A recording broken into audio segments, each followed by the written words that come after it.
Hello അമ്മേ. Hello മോനെ. എന്താ അമ്മേ, എന്തു പറ്റി? ശബ്ദം എന്തോ വല്ലാതിരിക്കുന്നത്?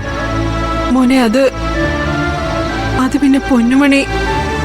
എന്താ അമ്മേ, പൊന്നുമണിക്ക് എന്തു പറ്റി? അവൾ ആകെ മാറിപ്പോയി മോനെ. സാധാ സമയം ഒറ്റയ്ക്ക് മാറിയിരിക്കുക. കഴിക്കാൻ വിളിച്ചിട്ട് പോലും വരുന്നില്ല. എന്ത് ചോദിച്ചാലും തറുതല മാത്രമേ പറയൂ. എനിക്കിതൊക്കെ കണ്ടിട്ട് വല്ലാത്ത പേടി തോന്നുന്നു മോനെ. അമ്മ ഇങ്ങനെ പേടിക്കാതെ. അവളുടെ പ്രായത്തിന്റെ എടുത്തിയാട്ടവും ദേഷ്യവും ഒക്കെ ആയിരിക്കും. ഈ പ്രായത്തിനിടയ്ക്ക് ഒരുപാട് അനുഭവിച്ചില്ലേ? അപ്പോ ചില സമയങ്ങളിൽ നിലതെറ്റിപ്പോവും. ഞാൻ വരാം, വന്ന് അവളോട് വിശദമായിട്ട് സംസാരിക്കാം. അമ്മ സമാധാനമായിട്ടിരിക്കെ. എല്ലാം കണ്ടുകൊണ്ടിരിക്കുന്നത് ഞാനല്ലേടാ. എനിക്ക് എങ്ങനെ സമാധാനിക്കാൻ പറ്റും? ഇന്ന് തന്നെ കണ്ണൊക്കെ കലങ്ങി ചുവന്ന് ഒരു വല്ലാത്ത അവസ്ഥയിലാ കൊച്ച്. ഓരോ ദിവസവും നമ്മൾ കാണുന്ന വാർത്തയെ പോലെ അവള് വല്ല മയക്കുമരുന്ന് ഉപയോഗിക്കുന്നുണ്ടോന്നാ എന്റെ സംശയം. സത്യം മോനെ ഞാനീ പറയുന്നേ. അവളുടെ സംസാരവും പെരുമാറ്റവും കാണുമ്പോ എനിക്ക് അങ്ങനെ തന്നെയാ തോന്നുന്നത്. നീ എന്തെങ്കിലും ഒന്ന് ചെയ്യണം, അല്ലെങ്കിൽ അവളെ നമുക്ക് വീണ്ടും നഷ്ടപ്പെടും. ശങ്കരേട്ടൻ തിരിച്ചു വരുമ്പോ എന്റെ കൊച്ചു എന്തേ പെങ്ങളെന്ന് ചോദിച്ചാ ഞാൻ എന്തു മറുപടി പറയും? അമ്മ അങ്ങനെ ഒന്നും ചിന്തിക്കണ്ട. ഞാനില്ലേ ഇവിടെ. ഞാൻ വേണ്ടത് ചെയ്തോളാം. ഭക്ഷണം കഴിച്ചിട്ട് സമാധാനമായിട്ട് കിടന്നുറങ്ങും. കാര്യങ്ങൾ അക്ഷരയോടും കൂടി ഞാനൊന്ന് പറയട്ടെ. എന്നിട്ട് രാവിലെ അമ്മയെ വിളിക്കാം, പോരെ? അത് മതി മോനെ. ക്ഷരമോൾ എന്തേ? ദേ എൻ്റെ അടുത്തുണ്ട്. ഞാൻ ഫോൺ കൊടുക്കാം. അമ്മയാ. അമ്മ. മോളെ.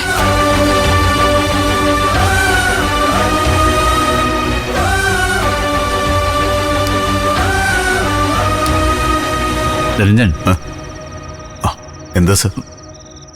അല്ല, എന്താ ഒരു ടെൻഷൻ പോലെ? ഒന്നും ഇല്ലാന്ന് പറയണ്ട. ഫോണിൽ സംസാരിച്ചത് ചിലതൊക്കെ ഞാനും കേട്ടു. അമ്മയായിരുന്നു ഫോണിൽ. അതെ. പൊന്നുമണിയുടെ പേരൊക്കെ പറയുന്നത് കേട്ടു. എന്താ പുതിയ പ്രശ്നം വല്ലതും? പ്രശ്നം സാറിനോട് ഞാൻ ഒന്നും മറച്ചു വയ്ക്കത്തില്ലെന്നറിയാലോ. പൊന്നുമണിയുടെ റൂട്ട് അത്ര ശരിയല്ല സർ. ഇത് അന്നേ സ്വാമി പറഞ്ഞതാണ്. ചെറിയ പ്രായമാണ്, പുതിയ ലോകമാണ്, ഭ്രമിക്കാനും വഴിതെറ്റിപ്പോകാനും എളുപ്പമാണ്. അറിയാം സർ. എന്തോ ഒരു ട്രാപ്പിൽ ഉൾപ്പെട്ടിട്ടുണ്ട്. ഡ്രഗ്സ്? ശക്തമായ സംശയമുണ്ട് സർ. ഇക്കാര്യത്തിൽ ആദ്യം എനിക്കൊരു സൂചന തന്നത് വിശാലാണ്. വിശാലോ? എന്താ എന്താ എന്റെ കൊച്ചിന്റെ പേര് പറഞ്ഞേ? ഒന്നുമില്ല പച്ചി. വിശാൽ ഒരു നല്ല കാര്യം പറഞ്ഞത് ഒന്ന് സൂചിപ്പിച്ചതാ. അല്ലെങ്കിലും അവൻ നല്ലവനാ. അത് പിന്നെ ലോകപ്രസിദ്ധമാണല്ലോ. ഇതിനുള്ള മറുപടി നിന്നോട് പച്ചയ്ക്ക് പറയാൻ എനിക്ക് അറിയാഞ്ഞിട്ടല്ല.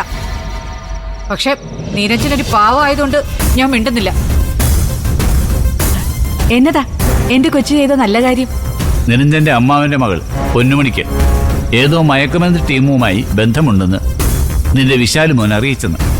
ആ പെണ്ണിന് കാണും. എന്റെ കുഞ്ഞത് കണ്ടും കാണും. അവനത് അറിയിച്ചു. അതിനെന്താ, നല്ലതല്ലേ? അവനായിരിക്കും അവൾ അതിൽ പെടുത്തിയത്. അനാവശ്യം പറയരുത്.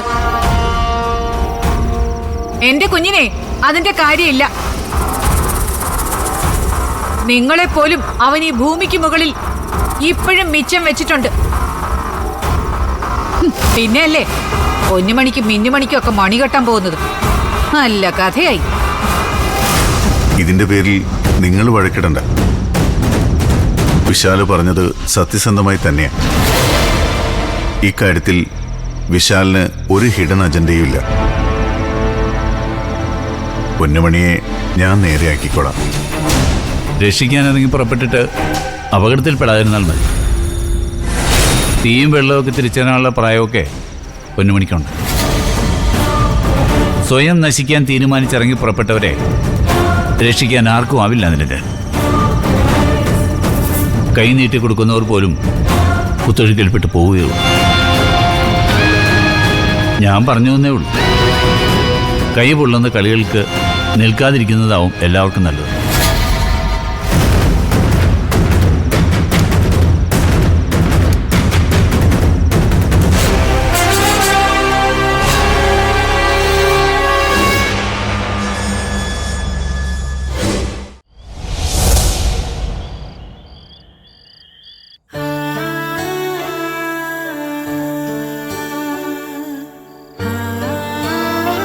അടുത്ത ദിവസം ഒരു മൃത്യുഞ്ജയ അർച്ചന കഴിക്കുന്നുണ്ട്, നിത്യമോളുടെ ആയുരാരോഗ്യ സൗഖ്യത്തിന് വേണ്ടി. പിന്നെ ചോറ്റാനിക്കരയിൽ പോയി ദേവിയുടെ തിരുമുൻപിൽ ഒരു മഞ്ഞൾ പറയും. അതോടെ ആരോഗ്യമൊക്കെ പെട്ടെന്ന് തിരിച്ചു കിട്ടും. താൻ പാതി ദൈവം പാതി എന്നല്ലേ ചേച്ചി? മരുന്നിനൊപ്പം പ്രാർത്ഥനയും വേണം. ഞാനും വെട്ടുകാട് പള്ളിയിൽ മെഴുകുതിരി കത്തിച്ചിട്ടുണ്ട്. എല്ലാ ദൈവങ്ങളും കൂടി ഒന്ന് ഒത്തുപിടിച്ച് എന്റെ നിത്യമോൾ എന്ന് എഴുന്നേൽപ്പിച്ച് നടത്തിയാൽ മതിയായിരുന്നു. എല്ലാം നടക്കും ചേച്ചി. ആ ചേച്ചി, ചേച്ചി അടുത്ത ദിവസം എങ്ങാനും വെളിയിൽ പോകുന്നുണ്ടെങ്കിൽ ഒന്ന് പറയണേ. കുറച്ച് പൈസ തന്നു വിടാനാ. പൈസ തന്നു വിടാനോ? എന്തിന്? ആ പൈസ ഞാൻ തരുന്ന അക്കൗണ്ട് നമ്പറിൽ നിന്ന് ഇടണേ. കാരണം ഞാൻ ഇടയ്ക്കിടയ്ക്ക് പുറത്തു പോകുന്നത് ഇവിടുത്തെ അമ്മയ്ക്കും മുത്തശ്ശിക്കും ഒന്നും ഇഷ്ടപ്പെടില്ല. അതുകൊണ്ടാ. ചേച്ചിക്ക് ബുദ്ധിമുട്ടാണെങ്കിൽ വേണ്ട കേട്ടോ. എന്ത് ബുദ്ധിമുട്ട്? ഞാൻ ചെയ്യാം. വേറൊന്നും അല്ല ചേച്ചി, വീട്ടിലേക്കുള്ള പണോ. ചേച്ചി അവിടെ സൊസൈറ്റിയിൽ നിന്ന് ഒരു ലോൺ എടുത്തിരുന്നു. അത് കുടിശ്ശികയായി ആകെ പ്രശ്നത്തിലാ. കുറച്ചെങ്കിലും അടച്ചാൽ അത്രയും ആശ്വാസവും. ഈ ചെറിയ പ്രായത്തിനിടയില് കുടുംബത്തിന്റെ ഭാരം മുഴുവൻ മിലിയുടെ ചുമലിലായി അല്ലേ? അതൊന്നും സാരമില്ല ചേച്ചി. കർത്താവ് ആയുസ്സും ആരോഗ്യം തന്നാ അതൊക്കെ ഞാൻ വീട്ടും. മിലി ഒരു നല്ല കുട്ടിയാ. ഈ കഷ്ടപ്പാടുകളൊക്കെ മാറും. വർത്താനം പറഞ്ഞെന്ന് നിത്യമോളുടെ ഉറക്കം കളയണ്ട. ഞാൻ പോയേക്കാം. നിത്യമോൾക്കൊപ്പം ഈ മുറിയിൽ കിടക്കാൻ പറ്റാത്തതിൽ ചേച്ചിക്ക് വിഷമമുണ്ടല്ലേ? ചേച്ചിയും കൂടെ ഇവിടെ കിടന്നു. എനിക്ക് പ്രശ്നമൊന്നുമില്ല. അതൊന്നും ശരിയാവില്ല മിലി. ഇനിയിപ്പോ അതിന്റെ പേരിലായിരിക്കും മിലിക്ക് വഴക്ക് കിട്ടുക.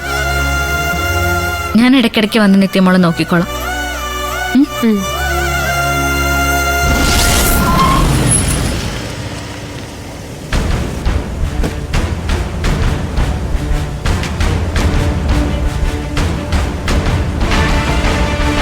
ഇവിടെ വെയിറ്റ് ചെയ്താൽ മതി.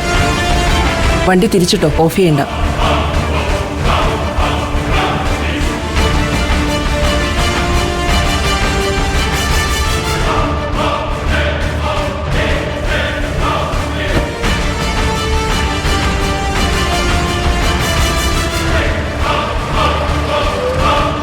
അല്ല ചേച്ചി, ആ ശരത്തിന്റെ അമ്മ വന്നു പോയതിന്റെ പുകച്ചില് ഇതുവരെ കഴിഞ്ഞിട്ടില്ലല്ലേ?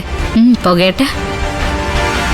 ഒന്നാളി പടർന്നു കഴിയുമ്പോ യഥാർത്ഥ സത്യങ്ങൾ പുറത്തു വരും.